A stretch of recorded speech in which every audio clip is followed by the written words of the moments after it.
Good evening. I hope everyone's well today. Thank you for watching. I've been thinking about the migrant protests that are breaking out all over this United Kingdom, and there's some alarm bells that are ringing in my head, and I thought I'd share my thoughts with you on this video. If you find this video informative, comment below. If you agree, let me know. Maybe consider liking and subscribing. Let's get into what I want to say first of all. The migrant protests are breaking out all over the country outside many hotels, and we're going to have a look at a few clips.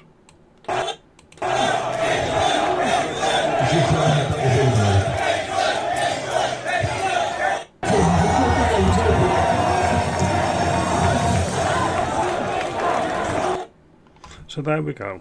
They're breaking out all over the country. Newcastle, Waterlooville, London, Manchester, for example. And there's been many in Scotland, such as Glasgow and Edinburgh as well. This is all positive. This is great to see, and it shows that the British spirit is alive and well, and eventually we are going to regain control of our country from the ruling classes that have nothing but the same for us. All of this is good news, and all of this is very positive. But then you see clips that circle the internet, and they are clickbaity, and they are there to generate outrage, and they are outrageous, and I'm outraged by them as well. I'm on the side of the outrage. Don't get me wrong on that. I'm going to play the first clip. This was up in Manchester today. Here, Tom, this guy flying the flag of England in England. Right, that's not, you're not allowed to do that. Yet we've got the pro-Hamas flag being flown, no problems at all. You want two-tier? This is two-tier. So that's the first clip. You can't fly an England flag in the United Kingdom, specifically England, because it may be offensive, or the police will say that you're creating a disturbance, and it's going to go under a public order offence of some description or another. And then you've got the second one, which I'm going to play now, which is, it's a broader point about the migrants, the people, in my view, that have no right to be in the United Kingdom, and they're being put up in 4- or 5-star hotels at our expense. There we go, guys.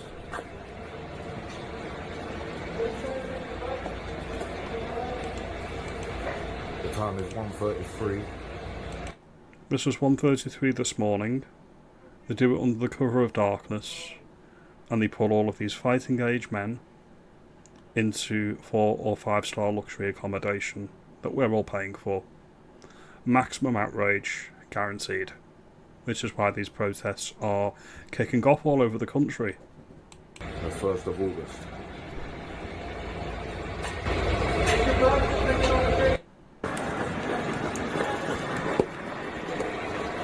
There we go, guys. If you look at it, I'll just click it along a little bit.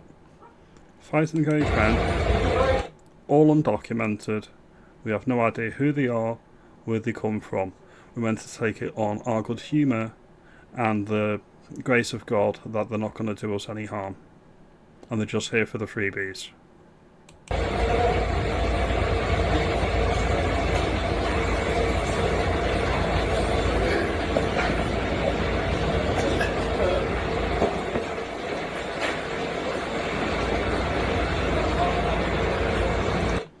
Again, it's all about maximum outrage. The government could put them in camps, they could put them in tented cities all around the country, specifically in the constituencies that have MPs that voted for this. Let's see how popular they'll be with their voters when it's only their constituents that have to deal with it. They could do that, or the governments, or the state, or the civil service, or the blob, or whoever you want to say is pulling the strings, can create more outrage by doing what they're doing. And then the one that really got me, and I'm shocked that GB News put this up, to be honest, and I'm shocked that right-leaning press like the Express are doing this because they should be smarter. The migrants, the persecuted individuals that are fleeing from war-torn countries like France, are pictured with, in their luxury accommodation, with mobile phones that we've gifted them, taking photos of the protesters and mocking us, giggling about it and laughing. All of this is to generate maximum outrage. As I say, I am steaming about all of this. They shouldn't be getting a penny. And there's a reason for it. They want the policies to move forward with state control. If you look at all these police vans that are policing the protests and marshalling the crowds, they're all fitted with cameras, and they're all fitted with CCTV, and so are all the police officers as well.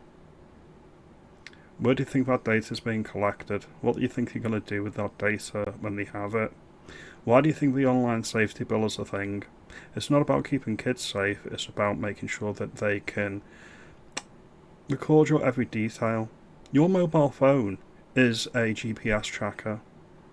Your mobile phone can be, your location and your phone information can be given to the government or the police with a simple warrant. Okay, they want to record everything you do, log everything you do, and if you don't comply with the policies that they're going to be bringing in, they will have the excuse to flick a switch and turn off your life. This is the whole idea. They want riots, they want civil disobedience, they want disorder on a mass scale, and they want it so they can bring in their... It's like Rachel Reeves trash on the economy. Do you think that's by accident, or do you think it's by design? In 2 years, are we going to have a sovereign debt crisis, which will give them the excuse to come off the pound sterling physical and go on to the pound sterling digital? Just a thought, because we'll have to be bailed off by the IMF or some other globalist quango, and that'll be an excuse to take us off the physical currency, because we can't be trusted with it anymore. Then when we're on a digital currency, and you've got digital IDs, purportedly to make us safer, they can just flip it all off. All of this is by design. They want the outrage, they want you to go out and be violent, and they want you to, and then they can come back and they can say, well, you just did this to yourself. Now the continent's different to the UK, and broadly speaking, the Anglosphere. And it's different because in Central Europe, on the continent, they've always had a top-down system of government. Well, in the UK, at least in theory, and Canada and Australia, we've had a bottom-up, okay? We create our laws, we legislate our laws, and the government signs off on it. That's what our MPs are meant to do.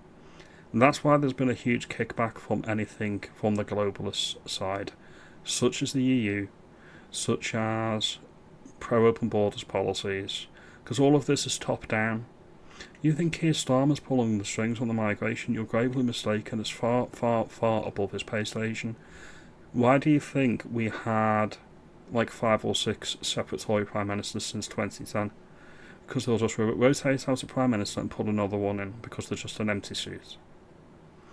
This is what you need to warn against, and this is why I'm saying do not fall for it, do not comply. They want a excuse to be able to control you through these means. They want in the UK and in Canada, well, they tried it in Canada a few years ago. Remember the Canadian truckers who were against the vaccine mandates for the safe and effective vaccines, shall we say. The reason why the Canadian government turned off their life is because they could. This is what they want for every single policy that they bring forward. They want to create the outrage, so if you don't comply, they have an excuse to turn off your life, and that is a scary notion. And finally, I'm just going to pull on this one now. Where is it here? Apparently we're all terrorists, according to the government website. Extreme right wing. This is a terrorist ideology. Cultural nationalism. Western culture is under threat from mass migration, and a lack of integration by certain ethnic and cultural groups is causing problems. Apparently, according to government, that is a terrorist ideology.